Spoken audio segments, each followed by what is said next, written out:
Factor क्या होता है, आज हम इसको विस्तार से जानेंगे।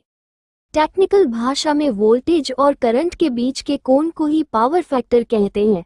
पावर फैक्टर हमें ये बताता है कि वोल्टेज और करंट कितना आगे या पीछे चल रहा है, और इसी से हमें ये भी पता चलता है कि कितनी पावर हमें जनरेटर से मिल रही है और कितनी हमारे काम की है। पावर फैक्टर का वोल्टेज और करंट के बीच का रिलेशन को समझने के लिए एक पिक्चर दिया गया, इससे समझ सकते हैं।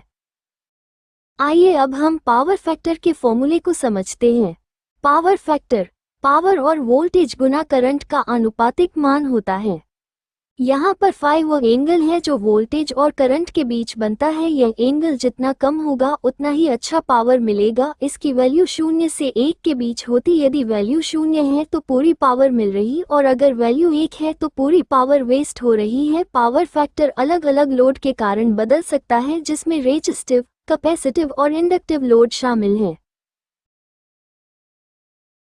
पावर फैक्टर लीड या लैग कैसे करता है, आइए इसे समझते हैं।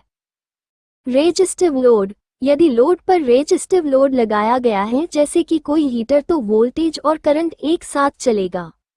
इंडक्टिव लोड यदि कोई इंडक्टिव लोड लगाया गया, जैसे कि कोई मोटर, तो करंट वोल्टेज से पीछे चलेगा। इसे लैगिंग कहा जाता है, और इस कंडीशन में पावर को पूरा करने के लिए करंट बढ़ता है, जिसके कारण वायर गर्म होता है।